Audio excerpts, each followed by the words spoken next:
자, 우리가 이제 전번 시간에 했던 것을요, 잠깐 정리를 한번 해보도록 하겠습니다. 그래서 이제 이렇게 갑이 있죠? 갑이 있고 을이 있으면 갑을 표의자라고 얘기하고요, 을을 상대방이다 이렇게 얘기하죠. 갑이 청약을 하잖아요. 청약을 의사표시라고 얘기하고요. 그 다음에 을이 승낙을 하죠. 승낙을 의사표시라고 얘기하고, 청약과 승낙을 뭐라 한다? 이것을 법률 사실이다 이렇게 얘기하죠. 그래서 이렇게 청약과 승낙 이렇게 있잖아요. 그래서 이것을 일치한다, 다른 말로 합치한다 이렇게 얘기하죠. 이것을 매매 계약이다 이렇게 얘기하죠. 이 계약을 다른 말로 뭐라 한다? 법률 요건이다 이렇게. 법률 요건에는 두 가지가 있다고 그랬죠. 하나는 뭐다? 법률 행위, 또 하나는 법률의 규정이죠. 그런데요, 앞으로 이제 뭐라고 나온다? 법률 행위로만 설명을 해요. 왜 그러냐? 법률 요건은 법률 행위다 그러면 안 된다고 그랬죠. 그런데 법률의 규정은 법에 다 규정되어 있잖아요. 그러니까 나중에 여러분들이 어떻게 하면 돼요? 공부를 어느 정도 하고 난 다음에 법조문을 보면 되는 거거든요. 그러니까 굳이 공부하지 않아도 나중에 자연스럽게 알게 된단 말이죠. 그래서 법률의 규정은 생략을 해. 그래도 여러분은 어떻게 해야 돼요? 법률 요건은 모두 몇 가지가 있다? 두 가지가 있다. 하나는 뭐? 법률 행위, 또 하나는 법률의 규정이 있다. 이렇게 항상 이렇게 얘기해야 되겠죠. 그 다음에요, 계약에서 갑은 을한테 등기를 해줄 의무가 있고요. 그 다음에 대금을 청구할 뭐가 있다? 권리가 있고요. 그 다음에 을은 갑한테 대금을 지급할 의무가 있고요. 그 다음에 등기를 청구할 권리가 있는 것이죠. 이렇게요. 권리와 의무죠. 이것을 뭐라고 표현한다? 법률 효과라고 얘기하고요. 이 법률 효과는 뭐죠? 갑하고 을하고 계약을 체결한 목적이죠. 그런데 우리가 전번 시간에 뭐라 했냐? 법률 행위를 봤죠?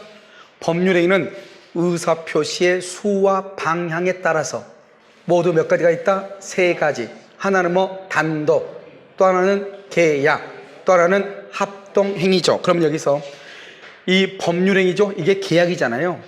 이 법률 효과는 계약을 체결한 목적이라고 그랬죠. 그런데 계약을 다른 말로 뭐라고 한다? 법률 행위라고 하죠. 이것을 법률 행위의 목적이다 이렇게 얘기하는 거예요. 여기서 이 법률 행위는 뭘 얘기한다? 계약을 얘기한다 이 말이죠. 알겠죠?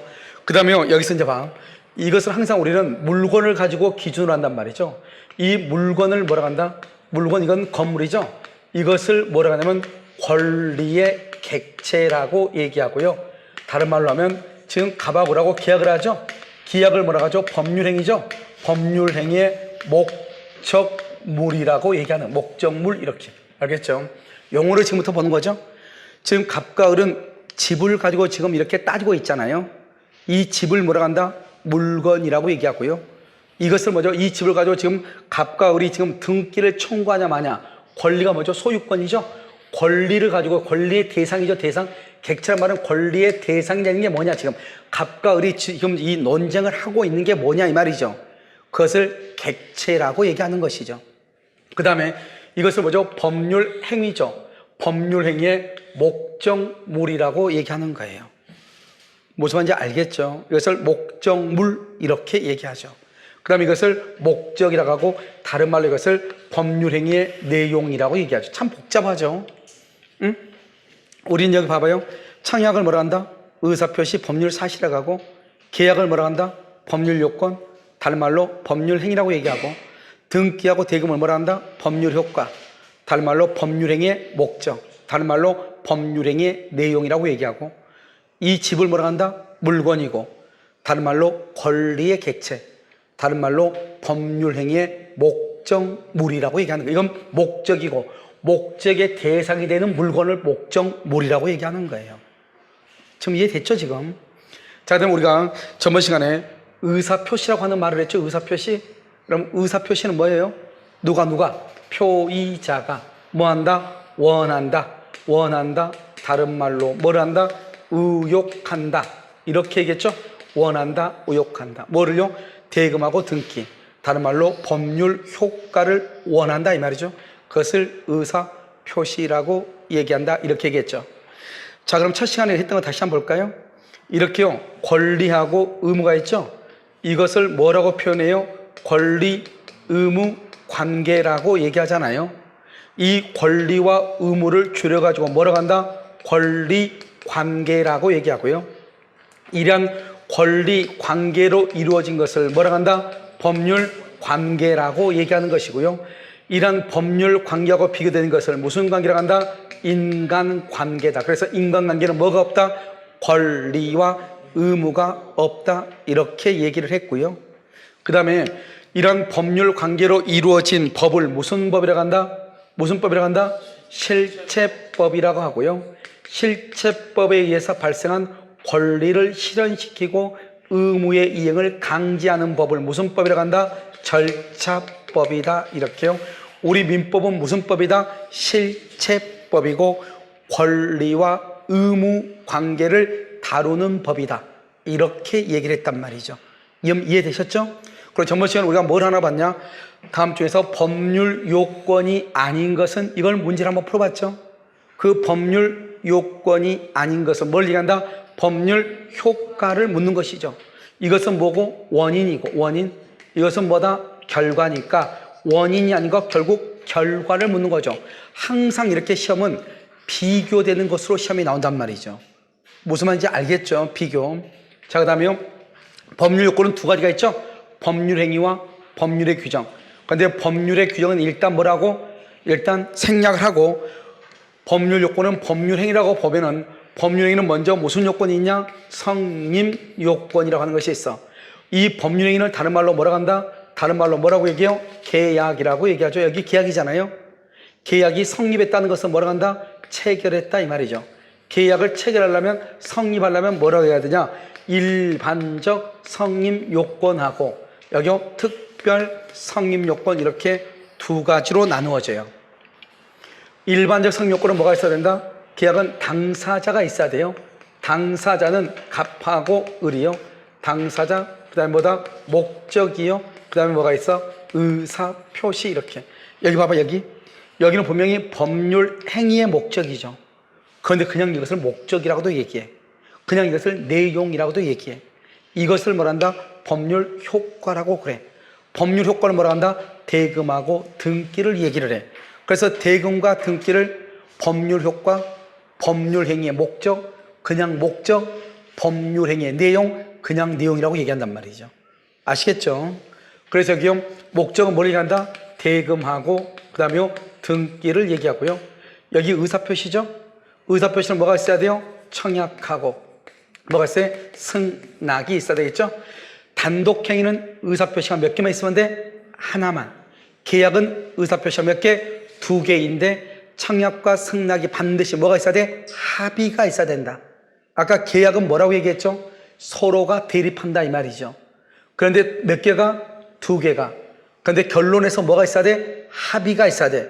그래서 청약과 승낙의 합의가 있어야 돼. 우리가 일반적이란 말이 무슨 말이냐? 99%는 이 말이죠. 청약, 뭐죠? 당사자 목적 의사표시만 있으면 한번 볼까요? 자, 여러분이 갑이에요. 을이 학원이에요. 당사자가 갑하고 을이 있죠? 그 다음에 여러분의 목적은 뭐예요? 강의를 듣는 거예요. 학원의 목적은 뭐예요? 돈을 받는 거예요. 그것을 말한다? 법률 효과, 법률 행위의 목적이라고 얘기하죠. 그래서 당사자도 있고 목적이 있죠? 있죠? 그 다음에 또 뭐래요? 여러분은 강의를 듣고 싶다고 뭘 해서 청약을 하고, 하고는 돈 내라고 승낙을 하고, 두 사람의 합의가 있어서 뭐가 이루어져서 계약이 체결됐잖아요. 그러니까 뭐가 있어요? 의사표시, 청약과 승낙이 있어야 되고, 청약과 승낙이 뭘 해야 돼? 합의가 있어야 되는 것이죠. 여러분 지금 이해되셨나요? 알겠죠? 이것을 우리는 뭐란다? 성립 요건이라고 얘기하는 거예요. 그런데 여러분요, 혼인 한번 볼까요? 혼인. 혼인에서는 신고가 있어야 되고요. 법인요, 회사죠. 법인에서는 등기를 해야 되고요. 어음 있죠, 어음은 일정한 방식이 있어야 되고요. 어음은. 그러면 유언 있죠. 유언의 경우도 5가지 방식으로만 해야 돼요. 이렇게요. 이걸 특별이라고 그래. 특별. 이것을 말한다? 요식 행위라고 얘기해요. 아, 또 어려운 말 또 하나 나왔네요. 자, 그러면 불요식 행위하고 한번 볼까요? 불요식 행위 이렇게요. 자, 한번 봐. 여러분 혹시 편의점에 가가지고 물건 사죠. 그럼 편의점 가서 물건 사면 청약과 승낙위에서 계약을 하죠. 계약. 그거 계약이잖아요. 그럼 계약서 써요, 안 써요? 편의점 가서 물건 살 때 계약서 써, 안 써? 안 써도 물건 살 수 있어, 없어? 있죠. 그것을 요식을 일정한 방식을 요한다가 요식이에요. 일정한 방식을 요하지 않는다. 계약서가 없어도 된다. 그걸 불요식이라고 해요. 이런 봐봐. 이런 학원에 수강증 썼어, 안 썼어? 썼죠. 그런데 수강계약서 쓸 때요, 필수 기재사항을 다 하나도 빠뜨림이 없이 써야지만이 계약이 성립해요. 안 써도 돼요? 안 써도 되죠. 이런 보면 어떤 학생들은요, 뭐죠? 그 전화번호 적으라면 엉뚱하게 적어놓은 사람이 있어. 자기한테 해가 되지도 않는데. 그래서 학원에서요, 이번 주는 민법 휴강입니다 하고 문자를 보냈어요, 다. 자기 혼자 하고 오는 사람이 있어. 왜요? 전화번호 자기가 엉뚱하게 적어놨으니까 학원에서 엉뚱하게 문자를 보냈을 거 아니에요? 자기 혼자 못 받은 거예요. 그래도 엉뚱하게 전화번호를 적어도 수강계약은 성립한다, 안 한다? 한다. 그것을 뭐란다? 불요식이라고 하는 거예요. 그런데 여러분요, 그 보면 혼인신고, 그 다음에 인지신고, 입양신고, 그 다음에 사망신고, 이런 것들 봐봐요. 출생신고. 하나도 빠뜨리면 신고서 받아줘, 안 받아줘? 안 받아주죠? 그것을 뭐란다? 일정한 방식이 있어야 된다. 요식이라고 하는 거예요. 그러니까 우린 봐봐요. 혼인할 때 한번 볼까? 혼인 한번 볼까요? 자, 봐. 갑이란 남자하고 의리한 여자하고요. 목적은 뭐냐? 동거할 목적이에요. 그래서 여러분, 혼인은 동거하지 않으면 이혼 사유가 되는 거예요. 여러분요, 아무 말도 없이 갑자기 남편이나 아내가 각방을 쓰죠? 그럼 이혼 사유예요? 알겠죠? 상대방의 동의가 있어야 돼요? 주말 부부, 그것 이혼 사유예요. 주말 부부 하려면 어떻게 해야 돼요? 상대방의 동의가 있어야 돼요. 나는 안 된다 하는데 계속 주말 부부 하죠? 그러면 이혼 사유가 되는 거예요.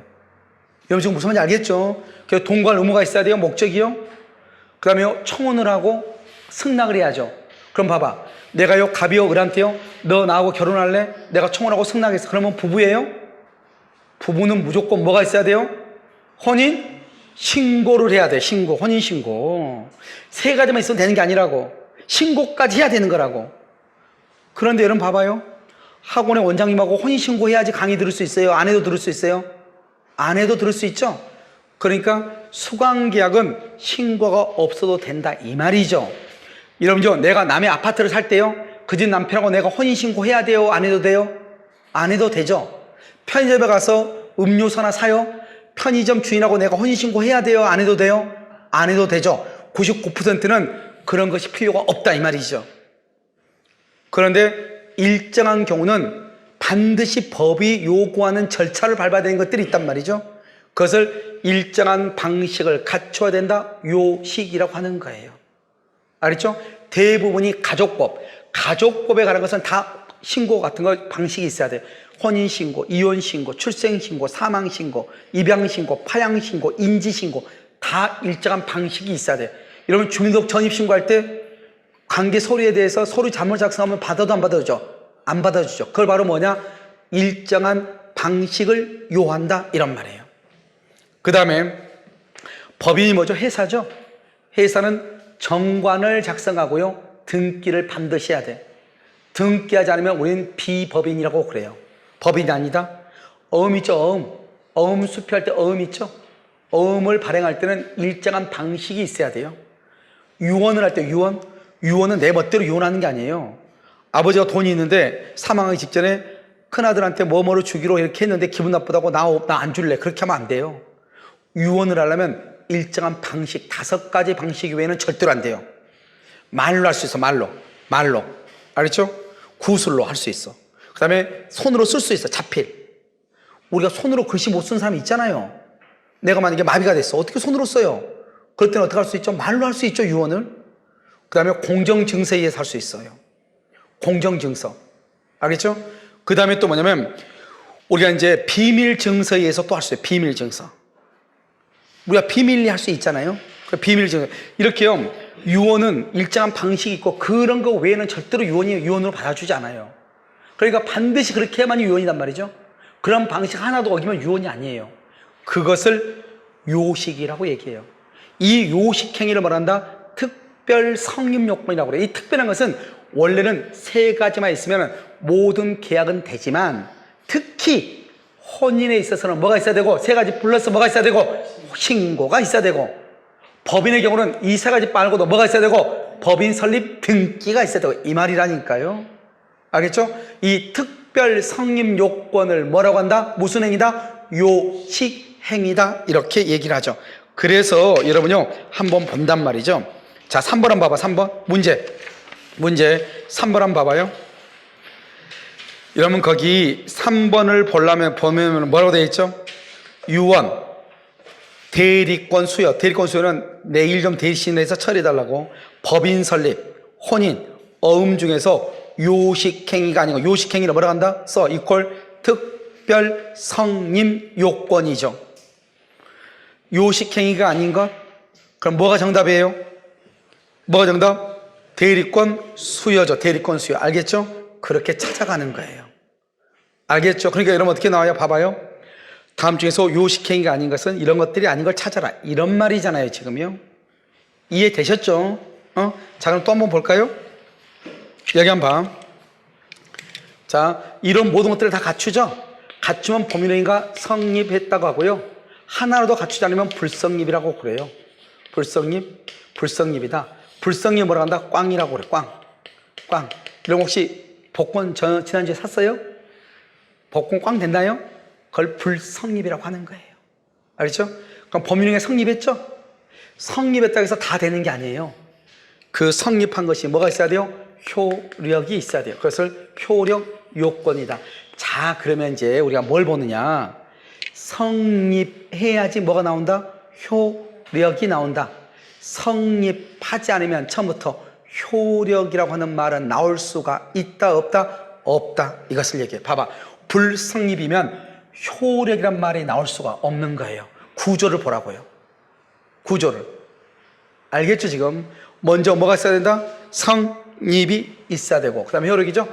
효력은 봐봐요. 일반적하고요. 여기 특별이라고 하는 것이 있어요. 한번 볼까요? 특별은 뭐가 있냐? 여러분 봐요. 대리권이죠. 대리권의 존재요. 여기 봐봐요. 직접 학원에 수강했어요? 아니면 누가 대신해서 수강 계약을 했어요? 직접 했죠? 여기는요? 직접 했죠? 여기 혹시 자기 남편이나 아내나 부모가 대신해서 계약한 사람이 있어요? 없죠? 다 여러분이 성년이니까 다 본인이 와서 직접 했죠? 그럴 때는 대리권이 필요해요? 필요하지 않아요? 필요 없죠. 그러니까 특별이에요. 여러분들은 그냥 내가 하는데 대리권이 뭐가 필요해요? 이런 우리가 계약을 할 때 보통 대리인을 통해서 계약을 해요? 보통 내가 직접 해요? 내가 직접 하죠. 그냥 특별한 경우에 대리권이 있는 거죠. 이해되셨나요? 그걸 특별이라고 하는 거예요. 그래서요. 그 다음에 여러분요, 우리가 이제 어떤 경우는 관청의 허가를 받아야 되는 경우가 있어요. 관청의 허가를 받아야 되는 게 있어. 봐요. 토지거래 허가제. 지금 여기 안산이라든가 다른 데는 허가제가 아니고 토지를 살 때, 땅을 살 때는요, 매도인하고 매수인 두 사람이 만나서 계약을 하면 무조건 땅을 살 수가 있어요.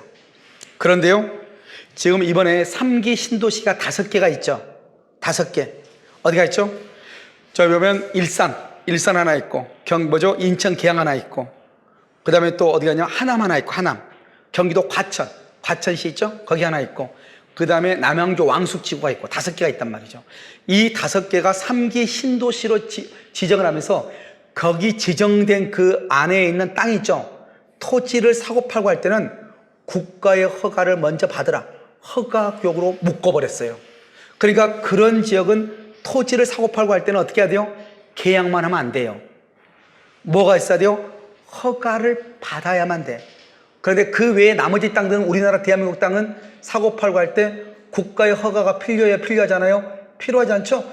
아까 사적자치, 매도인과 매수인이 자연스럽게 의사를 결정하고 표시하면 되는 거란 말이죠.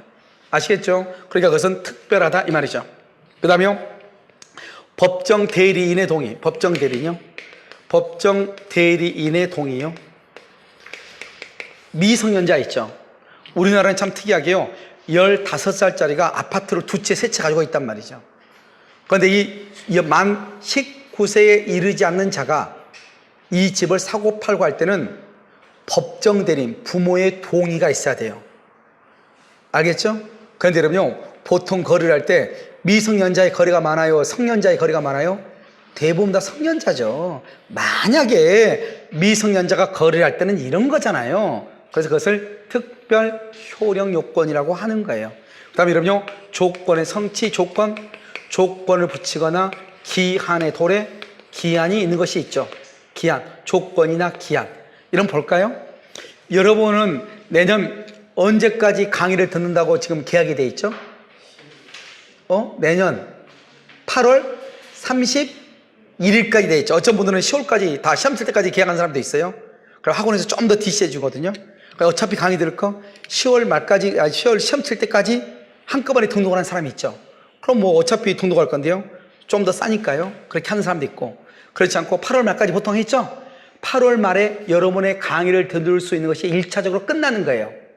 8월 31일 정기돼서 안 정해졌어. 정기됐죠. 그걸 뭐란다?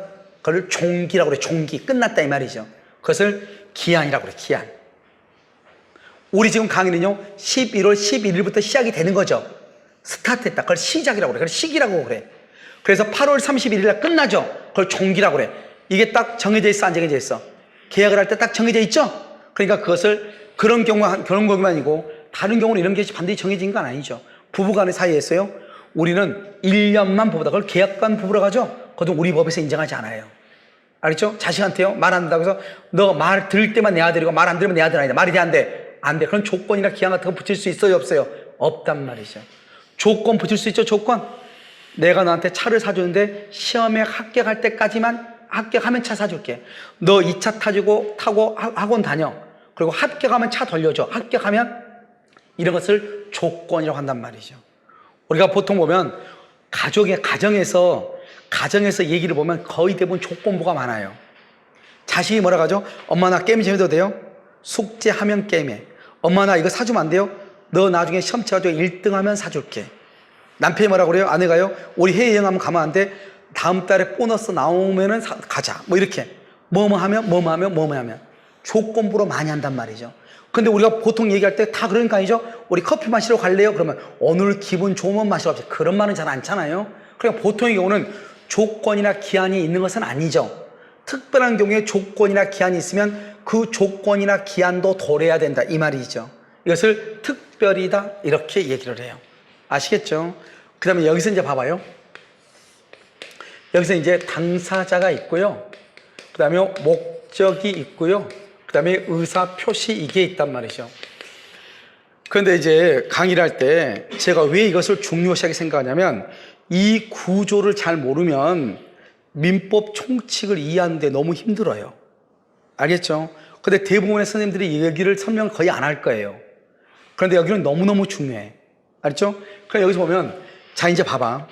우리가 계약을 성립, 체결을 할 때는 당사자가 있냐 없냐만 물어봐. 당사자가 있느냐 없느냐 이것만 물어봐. 여기 한번 봐봐요. 갑하고 을하고 있어 없어? 있죠. 얘가 몇 살이냐? 17살이냐? 17세냐? 얘가요 술이 만취가 됐느냐? 술이 만취돼서 계약을 했어. 그런 거 안 따져. 갑하고 을하고 있냐만 따져. 있냐만. 다른 거 안 따진다니까요. 목적은요 돈이죠. 돈. 봐봐요. 갑이요 을이라는 사람한테요 우리 와이프 살인해주면 죽여주면 내가 5천만 원 주겠다. 할 수 있어 없어? 있잖아요. 그러니까요 갑이 을한테 부탁하죠. 갑이 을한테. 목적은 뭐예요? 살인해주는 대가로 5천만 원 주겠다는 거잖아요. 내가요 부탁했죠. 청약. 상대방이 내가 제일 잘하는 게 살인이다. 성낙했죠. 그러면 이게 계약이 성립되는 거예요. 청부 살인 계약 아니에요. 그러면 계약이 성립한다니까요. 세 가지 요건만 있으면. 문제는 뭐죠? 그 계약이 효력이 있냐 이 말이죠. 효력이 있냐.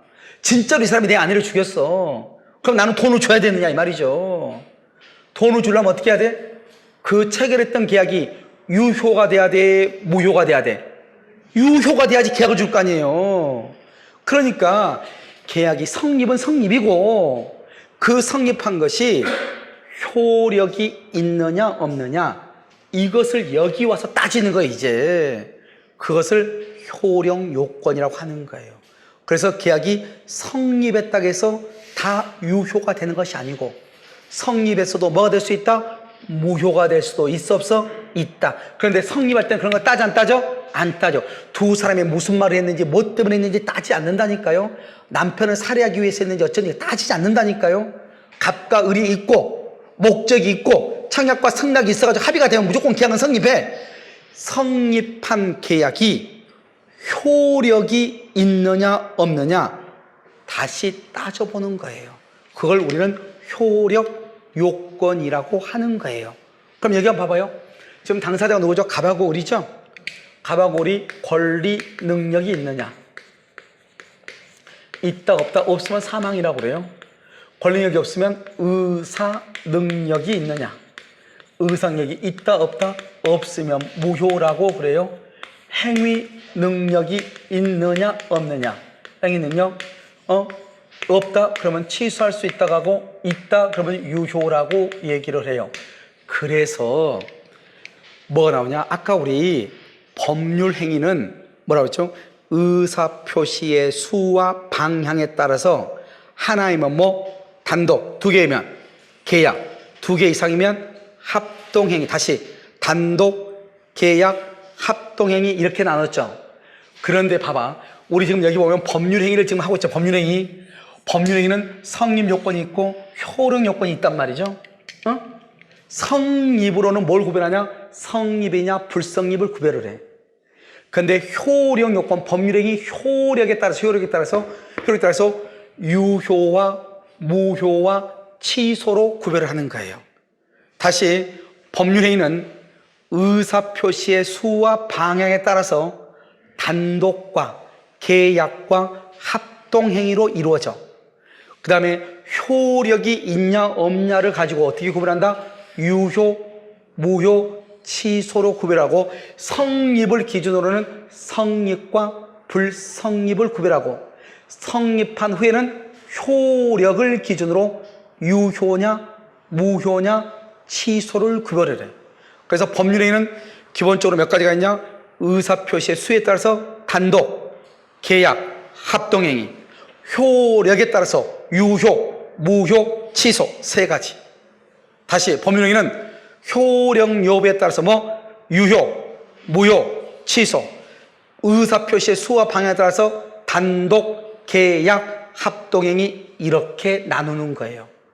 무조건 유효다, 무효다, 무조건 단독이다 이게 아니고 의사표시의 수와 방향에 따라서 단독, 계약, 합동행위, 효력에 따라서 뭐라고 한다고? 유효, 무효, 취소 이렇게 나누는 거예요. 그럼 봐.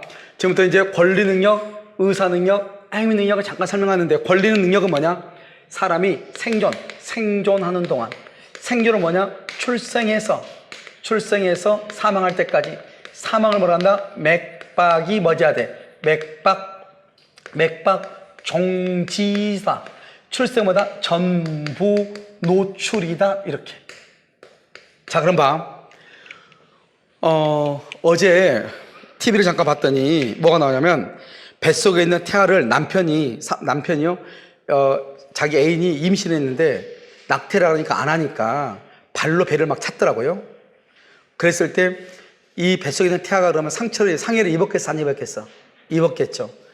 그럼 뭐죠? 태아 상해죄라고 하는 것이 있냐? 우리 법에 태아 상해죄, 태아 폭행죄가 있느냐?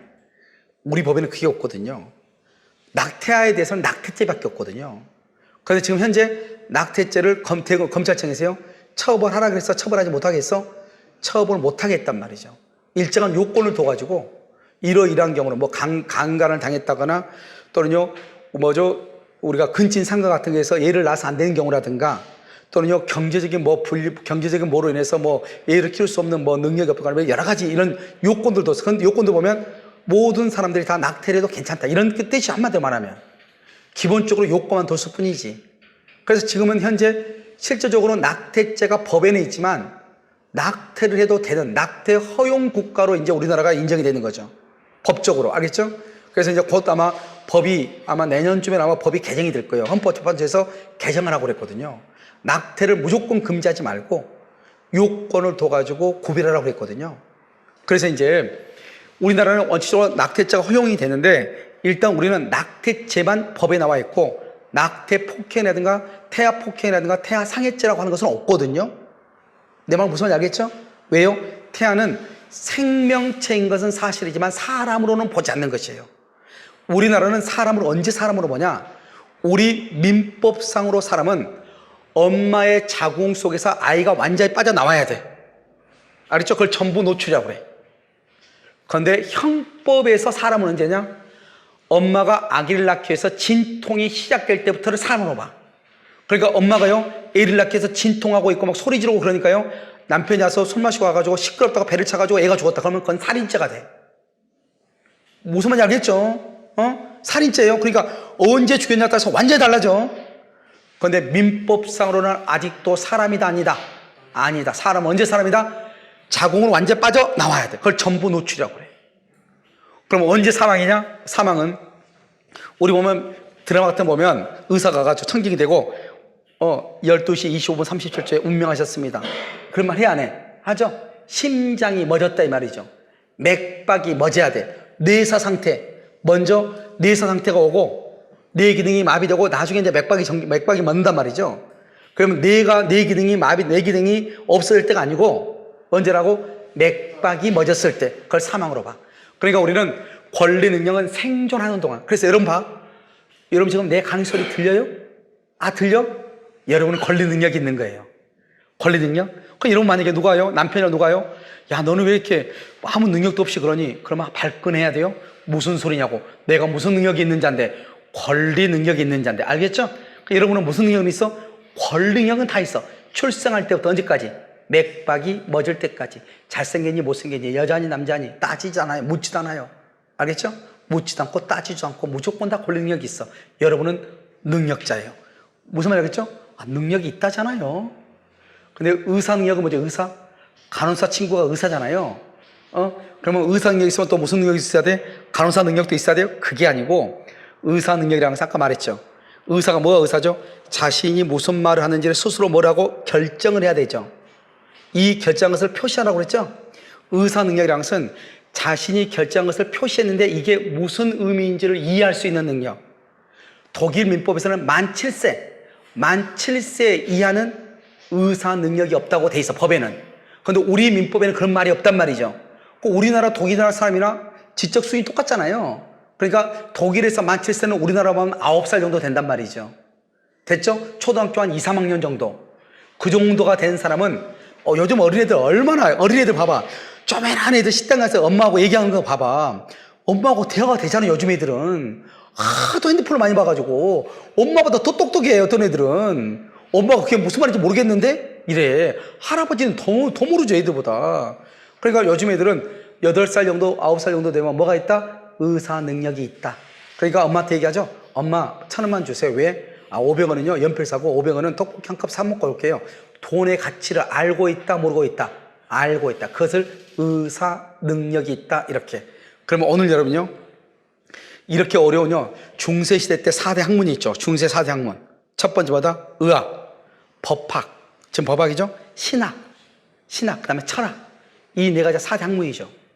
알겠죠? 그 중에서 하나를 배우고 있으니까 여러분은 당연히 뭐가 있어? 의사 능력도 있는 거죠. 엄청나죠, 여러분요?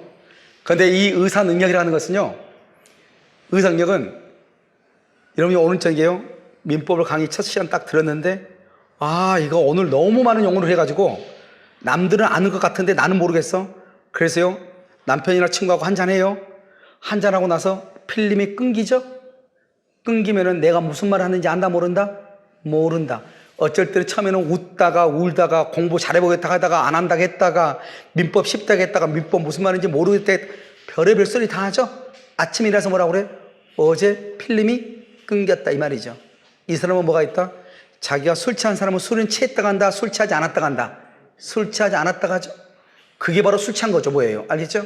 그것을 뭐한다? 내가 술이 취했다는 말이 무슨 말인지 알고 해야 되잖아요. 그 말의 의미를 모르면서 계속하는 것. 그걸 의사 능력이 없다고 얘기하는 거예요. 그래서 여러분요, 이번에 그 백본우 씨인가요? 그 사람이 정훈이? 누구지? 정윤인가 뭐 누군지. 자기 아내 있잖아요. 배우 누군지 모르겠네.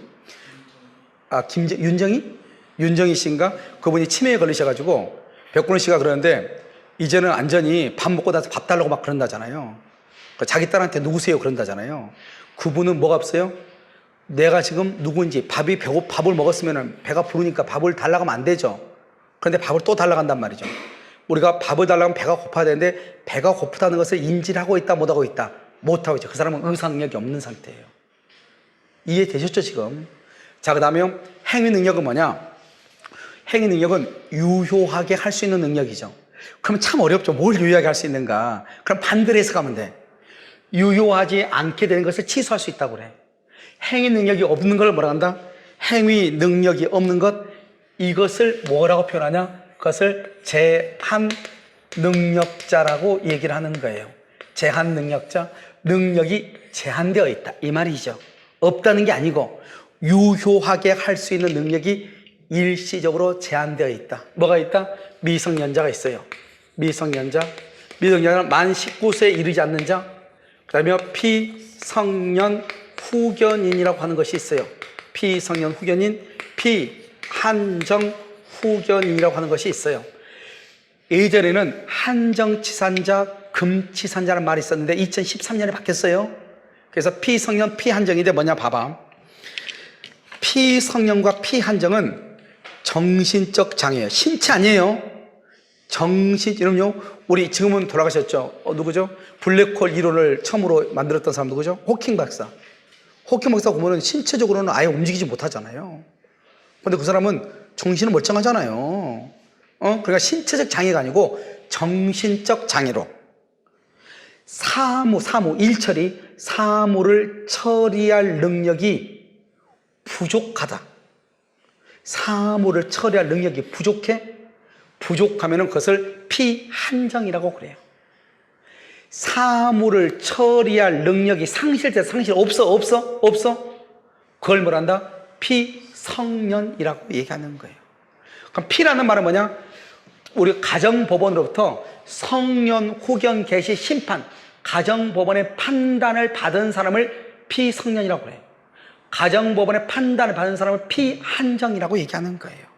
그래서 가족이라든가 지금 이제 지방자치단체 장도 이제 신청을 할 수 있어요. 그런데 저것은 언제 의미가 있냐? 재산이 있을 때요. 재산이 있어. 우리가 뭐 누구죠? 가장 대표인 게 신격호 롯데그룹 회장. 그 사람이 지금 피성년 후견 개시 심판을 받아. 피성년 후견이에요. 그 사람은요.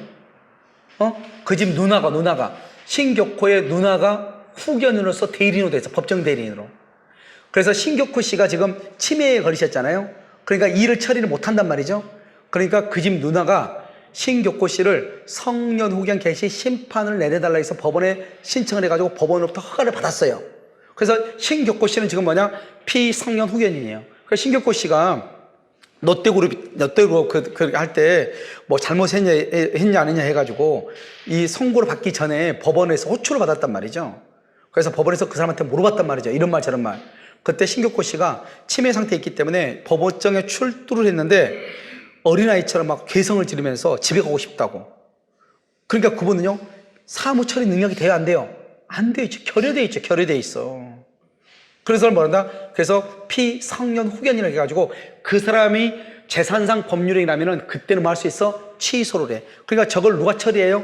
그 법정 대리인이 처리할 수 있는 거예요. 그 법정 대리인 누구다? 저분의 누나가 아마 법정 대리로 돼 있을 거예요, 아마요. 그럼 누나도 아니 저분의 누나인가? 뭐 자녀들 중에서 첫째가 아무튼 누가 돼 있어요. 아시겠죠? 그것을 피성년 후견이다 이렇게. 됐죠? 그럼 여러분요, 이 두 가지는 어디가 좀 더 심해요? 피성년이 좀 더 심하고 피한정은 좀 더 약하고, 이 정도만 알면 돼. 이거에 대해서는 시험에 안 나오고 뭐만 나오냐? 피성년과 피한정과 미성년자는 뭐 할 수 있다? 취소할 수 있다. 그러면 반대로 행위 능력은 이런 자들이 이것이 권리 능력이 있고 의사 능력이 있는데 이런 사람들이 아닌 것을 뭐라고 한다? 행위 능력이 있다고 얘기하는 거예요. 그럼 여러분 여기에서 법원으로부터 피성년이나 피한정 선고를 받은 사람이 있어요? 없어요? 없죠. 여러분은 뭐가 있다? 내 말 들리죠? 권리 능력이 있죠. 여러분이 이 학원에 오실 때는 스스로 자격증을 따야 된다고 판단해서 그래서 계약을 한 거죠? 의사 능력이 있죠. 미성년자 있어요? 지금 미성년자? 없죠.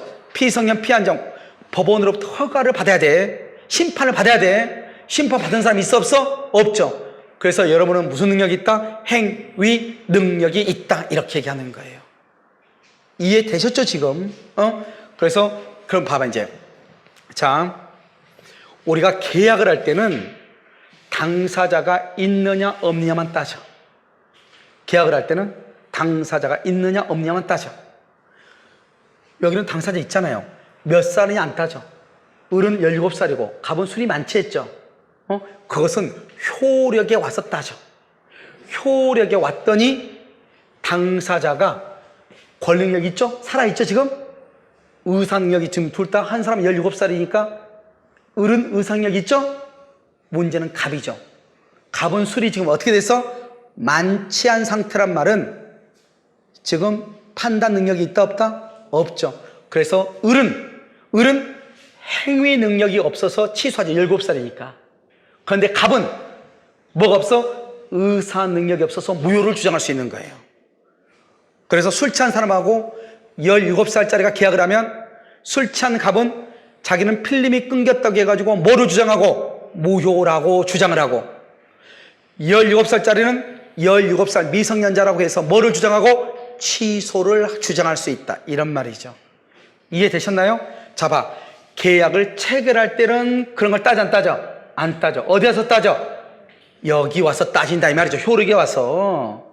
아시겠죠? 이것이 바로 뭐냐? 성립 요건과 효력 요건을 구별하는 실익이라고 얘기하는 거예요. 자, 그럼 다시 한번 볼까요? 여기요. 목적이 뭐죠? 목적은 뭐가 목적이야? 대금하고 등기죠. 대금하고 등기. 이 목적은 뭐가 돼야 돼요?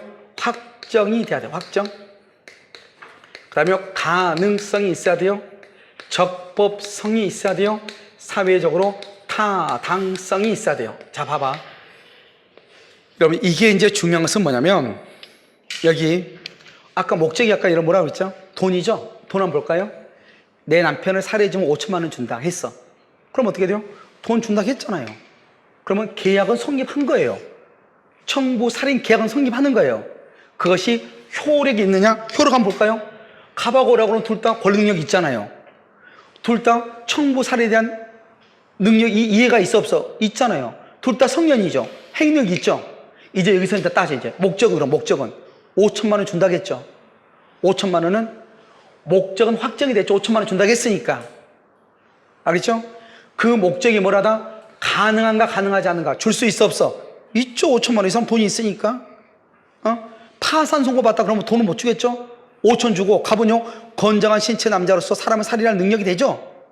그런데 그것이 법에 적법한가? 이게 문제죠. 법에 적법한가? 살인은 된다 안 된다? 안 되는 것이죠. 안 돼. 안 된다 이 말이죠. 법에 적법하지 않고 청부 살인의 대가로 5천만 원을 주기로 하는 것, 사회적으로 타당성이 있다 없다? 없다. 그래서 이 중에서 하나라도 없으면 그 계약은 또 뭐가 된다? 무효가 돼. 그래서 내가 행위 능력이 있다 할지라도 또 뭘 따진다? 그 돈 준다 하는 것이 확정되고 가능하고 적법하고 사회적으로 타당성이 있는지 또 따지는 거 단계적으로. 알겠죠? 그 중에서 하나로 없으면 무효가 돼. 무효가 돼. 근데 여기는 봐봐. 두 사람은, 한 사람은 술이 취했고 한 사람은 17살짜리지만 계약을 했죠. 계약을 했고 대금하고 등기죠. 이 대금하고 등기는 1억으로 하기로 했으니까 확정됐고 가능하고 적법하고 사회적으로 타당성이 다 있죠. 다 있지만 여기에서 아웃이 여기에서. 갑은 뭐가 없으니까 의사 능력이 없어서 무효니까 여기를 따질 필요가 있다 없다? 없다. 이미 무효니까. 근데 만약에 갑이요 정상적이라고 해봐. 정상적이다. 그러면 어떡한다? 확정, 가능, 적법, 사회적 타당성을 따지죠. 여러분 볼까요? 자, 그럼 첩을 두면 돼, 안 돼? 첩을 두면 돼, 안 돼? 우리나라 어느 법에도 첩을 둬서는 안 된다 이런 법은 없어. 알겠죠? 첩을 둬도 돼요. 아, 된다니까. 떨지 말고. 자, 그럼 봐, 이제. 첩을 둬도 돼. 오요? 너네 첩이 될래? 둘이 합의할 수 있죠. 그래, 언제부터? 어느부터? 그럼 첩이 되죠. 그것은 가능하죠. 첩은 법에 첩을 두지 말란 법이 없어. 그러니까 법에 없으니까 적법이지 뭐예요. 법에 첩을 두면 안 된다. 그런데 첩을 뒀어. 그러면 그것을 위법이라고 그래. 법을 위반했잖아요. 법에 첩을 두면 안 된다 말이 없다고. 그러니까 첩을 둬도 적법이다 불법이다 적법이라고. 알겠죠? 확정되고 가능하고 적법하잖아요. 하지만 사회적으로 봤을 때 처벌두면 돼야 안 돼요? 안 되죠. 사회적으로 타당성이 없어서 무효가 되는 것이에요. 왜냐? 우리나라는 헌법상 양성평등의 원칙이라고 그래. 남자와 여자가 모두가 다 평등해야 된다 이 말이죠. 양성평등 원칙에서 우리는 문명국가인 사우디아라비아 같은 미개 국가 말고 문명국가는 다 일부 일처제를 원칙으로 하고 있죠. 법리상으로는. 알겠죠? 그렇기 때문에 처벌 둔다고 하는 것은 거기에 반한다 이 말이죠. 법에는 없지만 사회가 인정하지 않는다. 그래서 그것은 무효다 이 말이에요.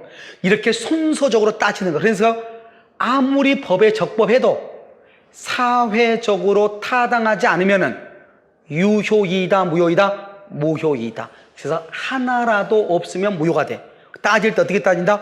확정, 순서대로 확정, 가능, 적법, 사회적 타당성. 알겠죠? 이런 순서로 따진다 이런 말이죠. 알겠죠? 그래서 여러분 봐봐. 6번 봐봐. 6번. 오늘 문제 6번. 문제 6번을 봐. 이런 문제 6번을 보면 뭐라고 되어 있어요? 문제 6번 보면은 법률행위의 목적이 사회적 타당성을 겨려. 딱 거기 줄고 사회적 타당성을 겨려. 그럼 타당하지 않다면 첩계야죠. 첩계야. 써봐 거기다 첩계야. 타당성을 겨려하면 뭐가 된다? 무효잖아요. 무효. 그런데 어디에는 위반되지 않았다는 거. 어디에는 강행 법규에는 위반되지 않았다. 강행 법규 법에는 위반되지 않았다. 그러든지 말든지 뭐가 없어? 사회적 타당성이 없죠. 그러면 유효이다 무효이다? 무효이다 이 말이에요. 알겠죠? 무효이다. 유효하다. 그래서 6번은 틀린 거예요. 알겠죠? 6번에 X라고. 이해됐죠? 다시 한번 봐봐. 여기 한번 봐봐. 우리가 확정이 안 되면 무효. 확정이 됐는데 가능성이 없으면 무효. 확정되고 가능했는데 적법하지 않으면 무효. 확정되고 가능하고 적법해도 사회적 타당성이 없으면 무효. 알겠죠? 하나라도 없으면 무조건 뭐가 된다? 무효. 이렇게 됐나요 지금? 자, 그 다음에 다시 여기 의사표시죠? 이 의사표시는 봐봐. 의사표시는 지금은 설명을 못해. 자, 107조 108조 109조 110조 이렇게. 이걸 비진이 표시라고 그래. 비진이 표시. 그 다음에 통정 허위 표시가 나중에 설명을 해. 허위 표시 109조 착오 110조 사기 강박이라고 얘기해요. 이런 것들이 있어. 이 두 가지는 뭐가 되고 나중에 무효가 돼. 지금 설명을 이제 다 하는 것이 아니고 이 두 가지는 뭐 할 수 있다? 취소할 수 있는 거예요. 됐죠? 여기 봐봐. 이 중에서 하나라도 없으면 뭐가 된다? 무조건 무효가 돼. 왜 그런가? 봐. 여기는 효력에 관한 거잖아요. 효력이 없는 것을 무효, 효력이 있는 것을 뭐라고 그래? 유효라고 하는 거예요. 여기는 봐봐. 여기는 성립이잖아요. 성립하면 요건을 갖추면 성립이고 갖추지 않으면 성립이 아니니까 불성립이라고 하는 거예요. 됐죠? 효력이니까 다 갖추면 유효, 갖추지 못하면 무효. 중간에 뭐가 하나 있어? 취소란 것이 있기는 있어. 그걸 제한 능력자다 이 말이죠. 이해되셨나요? 자, 그러면 지금부터 잠깐 한번 봐봐. 보는 방법을 지금부터 얘기해. 우리가 여러분요, 법률행위가 불성립했잖아요. 불성립했죠? 불성립했으면 성립하지 않았죠? 착오를 이유로 취소할 수가 있어요, 없어요? 불성립이니까 계약이 불성립했어. 그러니까 착오했다고 해서 취소할 수가 있어요, 없어요? 없다 이 말이죠. 없다. 왜요? 착오란 말은 어디서 나오냐? 착오는 여기에서 나오죠. 착오는 여기가 있죠? 보는 눈을 얘기하는 거예요. 여기 있죠? 이것은 뭐죠? 이것은 뭐에 관한 거다? 효력이죠? 효력은 뭐 다음에 있어요? 성립 다음에 있죠? 성립을 해야지 착오란 말이 나와. 불성립은 성립을 했다 안 했다? 안 했죠. 그러니까 착오란 말이 처음부터 나올 여지가 있다 없다? 없다. 이렇게 보는 눈을 지금 얘기해요. 자, 두 번째, 무효가 뭐죠? 무효란 말이 무슨 말이야? 무효 말은 효력이 없죠. 무효란 말하고 아무것도 없다. 무하고 무효는 같은 말이에요, 틀린 말이에요? 이거 지금 내가 묻는 거예요. 무효하고 없을 무자 무하고 효력이 없는 무효하고 같은 말이에요, 틀린 말이에요? 우리가요 성불성립하죠. 꽝을 말하다 꽝을 없을 무자 무라고 그래. 무. 아무것도 없는 거 무. 그런데 무효는 뭐냐? 무효는 아무것도 없다는 게 아니야. 무효는 일단 뭐는 있어? 뭐는 있어? 성립은 했는데. 무효란 말은 말을 봐봐. 무효는 법률행위가 뭐는 했어? 성립은 했는데 뭐가 없어? 효력이 없는 걸 무효라고 그래. 그럼 무하고 무효는 전혀 다른 말이에요. 그러니까 여러분 무효는 아무것도 없다는 말이 아니죠. 무효는 성립은 했는데 효력만 없을 뿐이잖아요. 그래서 무효인 것을 다른 것으로 할 수 있는가?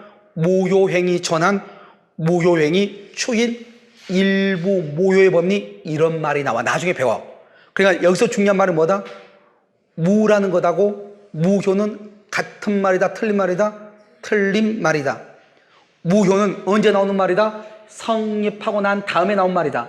처음부터 성립하지 않으면 무효나 취소라고 하는 말은 나온다, 나오지 않는다? 나오지 아니한다. 이걸 알란 말이죠. 무슨 말인지 아시겠죠? 그것을 먼저 알고, 자, 이제 이 구조를 보고 문제 한번 봐봐. 1번. 1번하고 4번 한번 볼 거예요. 1번, 대리행위에 있어서 출고, 대리권의 존재. 농지거래계약에서 농지취득 자격증명, 거기 출고. 정지조건부 법률행위에서 조건의 성취 출고. 법률행위 내용의 적법성 출고. 토지거래 허가구역 내의 토지거래 계약에 관한 관할관청의 허가 거기 출고. 이 중에서 법률행위 효력이 발생하기 위한 요건이 아닌 것은 써. 농지취득 자격증명이라고 써. 농지취득 자격증명. 여기 한번 봐봐. 그럼 여기 어디에도 봐봐. 효력이죠, 효력이죠. 효력 어디에도 농지취득 자격증명이란 말은 있어, 없어? 없죠. 당사자는, 자, 암기해야 돼. 봐봐. 당사자는 뭐다? 권리능력, 의사능력, 행위능력이 있을 건, 목적은 확정되고 가능하고 적법하고 사회적 타당성이 있을 것, 비진입 표시, 통정의 표시, 착오, 사기 강박. 그 다음에 대리권이 있을 것, 허가가 있을 것, 조건 기한, 동의가 있을 것. 그러니까 여기 보면 대리권이 있을 것, 조건의 성취, 적법할 것, 그 다음에 토지거래 허가가 있을 것. 다 있죠? 농지취득 자격증명에다 써. 거기다 뭐라 쓰냐? 농지취득 자격증명에다가 등기시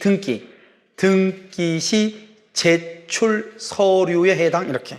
여러분 나중에 이제 농지를 사고 나서 등기를 해야 되잖아요. 그 사람이 농부로서 농사를 지을 자격이 있는지 없는지 그걸 따진단 말이죠. 그걸 농지취득 자격증명이라고 그래. 이것은 계약을 할 때 필요한 것이 아니고 언제 필요하다? 등기를 할 때 필요한 서류예요. 등기할 때. 계약할 때 필요한 서류가 아니고. 아시겠죠? 자, 그럼 4번 한번 봐봐. 4번에서 세 번째 줄 맨 끝에 한번 봐봐. 세 번째 줄 맨 끝에 4번의 질문이 뭐예요? 특별 효력 요건에 해당하지 않는 거죠. 거기 줄 그어봐. 특별 효력 요건에 해당하지 않는 거 4번에. 줄 그었어요? 그 말은 뭘 묻는 거예요? 봐봐. 특별 효력 요건이 아닌 것은 뭘 묻는 거예요? 일반적 성립 요건을 찾아라 이 말이잖아. 이게 두 개가 지금 비교가 되니까 아까 얘기했잖아요. 특별 효력 요건이 아닌 것은 이 말은 일반적 효력 요건을 찾아라 이런 뜻이에요. 거기 보면 지금 뭐라고 돼 있어요? 그러니까 일반적 써 거기다가 특별 효력 요건에 해당하지 않는 것은 그 말은 일반적 효력 요건을 찾으시오 이 말이죠. 말을 이해를 하면 돼. 이런 봐. 아 그래서 이러면 어떻게 봐야 돼요? 아 시험이 이렇게 나오는구나. 그래서 이것을 어떻게 암기를 해야 되겠다. 이걸 알 수 있죠. 그러면 특별한 요건은 뭐죠? 대리권, 허가, 동의, 조건, 기한이죠. 그게 아닌 거 찾으면 되죠. 그럼 뭐 이걸 찾는 거죠. 권리, 의사능력, 행위능력, 목적은 확정 가능, 적법, 사회적 타당성, 비진입 표시, 통정의 표시, 착오, 사기 강박. 이걸 찾으라는 거예요. 이것은 오늘 당장은 안 되고 이건 반드시 뭘 해야 돼? 암기해야 돼. 암기. 알겠죠? 자 그럼 봐봐. 6번에 6번이 아니고 몇 번이죠? 4번에 미성년자의 법률행위에 대한 줄거 법정 대리인의 동의, 그 다음에 대리행위에서 그 다음에 줄거 대리권의 존재, 시기 있는 법률행위에서 그 다음에 줄거 기한의 도래, 재단법인 기본재산 처분에 관한 그 다음에 줄거 주무관청의 허가, 줄거었어요. 그 다음에 법률행위에서 표의자의 그 다음에 줄거 의사 능력의 존재. 여기 봐봐. 의사 능력은 어디가 있어? 의사 능력은. 의사 능력 여기 있죠? 여기 있죠? 이건 뭐다? 일반적이죠? 나머지는 전부가 다 뭐다? 특별이죠, 특별. 이해되셨나요? 그래서 정답은 뭐다? 의사 능력의 존재가 정답이 되죠. 의사 능력의 존재, 이렇게. 5번 재밌는 말이죠. 5번. 5번요? 5번 봐봐. 법률행위가 성립. 여기 봐봐. 그럼 이걸 봐야지. 법률행위가 성립. 그럼 봐봐. 성립. 여기 봐봐. 성립하려면 목적이 확정되어 있어야 된다. 맞아, 틀려? OX. X죠? 왜 X야? 확정성 어디가 있어? 목적의 확정 어디가 있어? 성립에 있어? 효력에 있어? 효력에 있잖아요. 여기 목적의 확정성 어디가 있어? 효력에 있죠. 뭐가 아니다? 성립이. 이건 내가 지금 무조건 만들어 놓은 게 아니고 다른 국가고시에 나온 것을 지금 뽑아온 거란 말이죠. 이미 다른 시험에 나왔던 것들, 문제가 이렇게 출제된다 이런 말이에요. 그러니까 지금 봐봐. 내가 지금 이 연사가 외치는 것은 뭐냐? 무조건 보지 말고 이것이 어떤 형태로 문제가 구성되는가를 꼭 보면서 공부를 하란 말이죠. 무조건 공부하는 것을 열심히 공부하는 거예요. 공부는 어떻게 시험이 출제될 것인가를 똑바로 공부를 해야죠. 그래서 이런 보면 우리가 이제 공부를 한 1년, 2년 한 사람들은 이런 과정들이 생략돼도 다 알 수 있죠. 알겠죠? 그 사람들은요, 어떻게 하다 보니까 이건 당연히 암기가 돼 있단 말이죠. 중요한 것은 처음으로 공부를 시작한 분들이 이걸 이해를 해야 되는 거잖아요. 내가 아까 얘기했죠. 그 학원이 좋은 학원은 처음에 공부해가지고 바로 합격한 사람이 많아야 된다고 그랬죠. 그것은 뭐냐? 우리가 처음 공부한 사람들이 공부를 했을 때 이런 단계를 넘어서야 되는데 그 단계를 혼자서 그냥 공부하면 이걸 깨우칠 수가 없단 말이죠. 그럼 어떻게 해야 돼요? 이 그림을 보고 성립 요건과 효력 요건을 구분하라 이런 말이에요. 이해되셨죠? 그러면 왜 이것을 구분하고 있는가를 지금 우리가 문제로 보여주는 거잖아요. 특별 효력 요건이 아닌 것, 특별 성립 요건을, 특별 일반적 효력 요건을 묻는 것이고, 문제가 나중에 어떻게 나올 수 있죠? 다음 중에서 성립 요건이 아닌 것은 그렇게 나올 수 있죠. 그럼 뭘 묻는 거야? 효력 요건을 묻는 것이고, 그냥 효력 요건이 아닌 것은 그러면 성립 요건을 묻는 것이고. 이해되셨나요? 이해됐죠 지금? 그 다음에 특별 성립 요건을 다른 말로 무슨 말이라고 한다? 요식. 요식은 뭐죠? 일정한 방식을 갖추어야 된다 이런 말이죠. 그래서 여러분요, 지금 여기에 있는 것들이 어려운 거 어렵다기보다는 이건 뭐 여러분이 처음 보는 구조이기 때문에 이걸 어떻게 해야 돼? 암기해야죠. 그럼 봐봐. 마지막으로 한 번만 딱 보고 끝내요. 우리 민법 총칙은 모두 몇 문제가 나온다고 그랬죠? 10문제. 그 10문제가 어디서 나오냐? 여기 목적서부터 여기까지가 딱 우리 민법의 시험범위예요. 여기까지가. 알겠죠? 여기서부터 여기는 시험범위 아닌데 이건 알고 있어야 돼 기본적으로. 자, 지금부터 책이 목적의 확정 가능 적법 사회 타당성 107, 108, 109, 110조 대리권 관할관청 허가가 없으면 무효가 돼요. 무효 취소 조건하고 기한. 여기서 딱 끝나. 한번 볼까요? 지금부터 책을 가지고 설명을 해. 어디를 보냐? 125페이지 127페이지.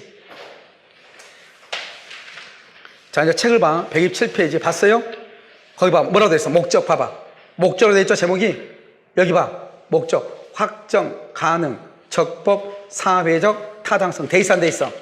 돼 있죠. 자, 그 다음에 131페이지 131 뭐라고 돼 있어? 여기 봐. 제목이 뭐예요? 의사표시죠. 돼 있죠? 그 다음에 한 장 더 넘기면 107조 뭐라고 돼 있어? 여기 비진위 표시. 오른쪽 2번에 뭐라고 돼 있어? 통정 허위 표시. 통정 허위 표시. 그 다음에 한 장 더 넘겨. 3번에 뭐라고 돼 있어? 차고. 돼 있어 안 돼 있어? 한 장 더 넘겨. 4번에 하자가 뭐죠? 밑에 봐. 하자 보면 뭐라고 나왔어? 제목에 110조 법조문의 제목에 뭐라고 돼 있어? 사기 강박. 그렇게 돼 있죠? 돼 있어 안 돼 있어? 돼 있죠. 여기까지. 자, 그 다음에 한 장 더 넘겨. 140페이지 140페이지. 140페이지 보면 뭐라고 돼 있어? 대리권. 여기서 두 문제가 나와. 두 문제가 나오니까 양이 많아. 대리권. 대리라고 돼 있죠? 자, 그 다음에 어디로 보냐? 151페이지. 대리는 양이 많아. 그래, 많이 넘겨야 돼. 넘겼어요? 151 보면 뭐라 나왔죠? 관청의 허가. 허가가 없으면 무효가 돼. 그래서 여러분요, 어디를 보시냐면, 거기 보면, 오른쪽이요. 153페이지 한번 봐봐. 153페이지 맨 위에 보면 뭐라 나왔죠? 토지거래 허가 구역이라고 돼 있죠? 이게 바로 이 허가. 허가가 없으면 무효가 돼. 허가가 없으면 그렇게 돼 있어요? 자, 그 다음에 쭉 넘겨가지고, 어디를 보냐? 161페이지 봐봐. 161페이지 보면 뭐라 나왔죠? 조건이라고 되어 있어요? 161페이지 조건 되어 있어? 그 다음에 164페이지 봐봐요. 그러면 뭐라고 되어 있어? 기한이라고 되어 있어요? 기한 되어 있어? 자, 한 장 더 넘겨. 그러면 뭐라고 되어 있어? 물권법이라고 되어 있죠? 여기까지가 민법 총칙이라고. 여기까지 해서 10문제가 나오는 거라고. 아시겠죠? 그러니까 그 10문제가 다 어디예요? 봐봐. 여기서부터 여기까지죠. 그런데 그 10문제가 쭉 따라가면 다 어디예요? 법률 행위라고요. 그래서 우리 민법 총칙은 뭐로 이루어졌다? 법률 행위. 그래서 내가 아까 법률의 규정은 별도로 강의를 하지 않는 거예요. 법률 행위에서만 10문제가 나온다 이 말이죠.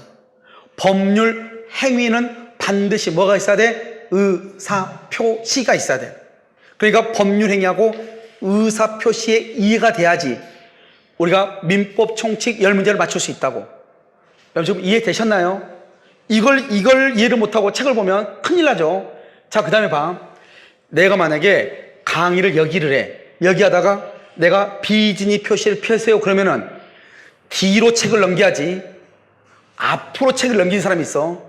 알겠죠? 뇌가 없는 사람이죠. 알겠죠? 그럼 그 말이 무슨 말이다? 이 목차를 암기하라 이 말이죠. 이게 바로 뭐다? 민법 총칙 10문제의 목차란 말이죠. 그러니까 어떻게 해야 돼? 효력 요건은 암기가 되어야지 강의를 들을 때 좀 더 쉽다 이 말이죠. 이해되셨나요? 별거 아닌 것 같은데 아주 중요하단 말이죠. 그래서 여러분요, 민법 총칙 봐봐. 여기서부터 여기까지 일단 여러분요 다 노트에 다 가지고 있죠? 거기서 여러분 다 암기 다 그렸죠? 그것을 암기하시란 말이죠. 이게 암기가 안 되면 나중에 의사표시가 어디가 있지? 뭐 책을 못 펴는 사람이 있어. 공부를 몇 년 해도 의사표시가 어디에 있는지 모르는 사람이 있어. 왜? 책을 딱 폈으면 사회적 타당성에 나오면 그 다음을 봐야 되는데 여기 봤다 저기 봤다 계속 한단 말이죠. 아시겠죠? 딱 폈더니 대리가 나서 그럼 앞으로 가야지. 그걸 뭐다? 책이 범위가 어디에 뭐가 있는지를 모르면 나중에 고득점하기가 힘들죠. 그래서 이 구조가 너무너무 중요하고 법을 볼 때는 이게 다 그림이잖아요. 이 그림을 보면서 이것을 해석할 수 있는 능력을 키우는 거예요. 지금부터 우리가 이것을 1년 동안에 이걸 키우는 거예요. 그러니까 오늘 처음 강의를 들었는데 대충 무슨 말인지는 알겠지만 잘 모르겠어? 그러면 여러분들은 학습 능력이 엄청나게 뛰어난 거예요. 알겠죠? 여러분 생각을 해봐요. 여러분이 학원에 오시기 전에요. 이런 내용의 것을 알았어요? 몰랐어요? 몰랐죠. 들어본 적이 있어요? 없어요? 없죠. 그런데 단 몇 시간 만에 이런 내용들을 다 지금 들었잖아요. 그렇다고 하는 것은 여러분들이 공부할 수 있는 능력이 어마무시하게 뛰어나다는 거예요. 그러니까 우리는 사람들이 항상 학원에 와가지고 처음에 들은 것을 가지고 들어도 모르겠다. 당연히 모르죠. 내가 말했지만 1년의 정규 과정이 있기 때문에 그것은 적어도 6개월 정도의 강의를 들었을 때 그 다음에 이런 말이 나오는 거예요. 그러니까 그 전에는 당연히 무슨 말인지 모르는데 오늘 첫 시간에 첫날에요. 강의를 들었으면서 이런 정도의 용어를 여러분들이 습득했다고 하는 것은 알든 모르든 엄청나게 여러분들은요 공부를 하신 거예요. 그리고 이런 것들이 그닥 그렇게 크게 반발심을 가져오지 않는다 하는 것은 학습하는 데는 전혀 지장이 없다는 것을 얘기하는 거예요. 물론 이제 문제를 풀이할 수 있느냐 없느냐 하는 것은 지금 여기 문제처럼 계속 여러분하고 이제 문제를 가지고 1년 내내 연습을 할 거예요. 그러면 자연스럽게 체득이 돼요. 알겠죠? 그리고 공부하는 과정에서 잘 모르겠으면 저한테 물어보러 와야지 옆 사람한테 공부 방법을 물어보면 안 돼요. 알겠죠? 그것은 왜 그러느냐? 그분이 어떤 과정을 통해서 했는지 모르잖아요. 알겠죠? 그러니까 만약에 무슨 문제가 있다, 공부하는 방법을 잘 모르겠다, 다른 사람들 이런 책도 보더라. 그럼 나도 그냥 덥석 그 책을 사지 말고 항상 물어보란 말이죠. 알겠죠? 쓸데없는 잡서들이 너무나 많기 때문에. 내가 말했죠? 책이 중요하고 강사의 강의력이 중요하다고요. 근데 책을, 엉뚱한 책을 사면은 그건 점수를 올릴 수가 없어요. 그 사람이 봤을 때 그 책이 좋아 보이지, 내가 전문가의 입장에 봤을 때는 잡서일 수도 있단 말이죠. 그러니까 누군가가 책을 사고 있다. 그러면 그 책이 마음에 드는지 안 드는지 꼭 나한테 물어보란 말이죠. 알겠죠? 정확하게 판단해 주니까. 그러면 내가 강의를 못 듣겠다. 그러면 다른 사람 강의를 듣고 싶다. 나한테 오란 말이죠. 그러면 내가 여러분의 실력에, 능력에 맞게끔 추천해 줄 수 있어요. 그건 내가 정확하게. 아시겠죠? 그 다음에. 자, 오늘 강의는 여기까지 하고요. 다음 주부터는요, 오늘 강의했던 걸 다시 한번 정리를 하고 나서 본격적으로요, 법률적인 목적 있죠? 목적의 확정성. 여기서부터 본격적으로 강의를 하도록 그렇게 하겠습니다. 무슨 말인지 아시겠죠? 오늘 강의는요, 여기까지 하도록 하겠습니다.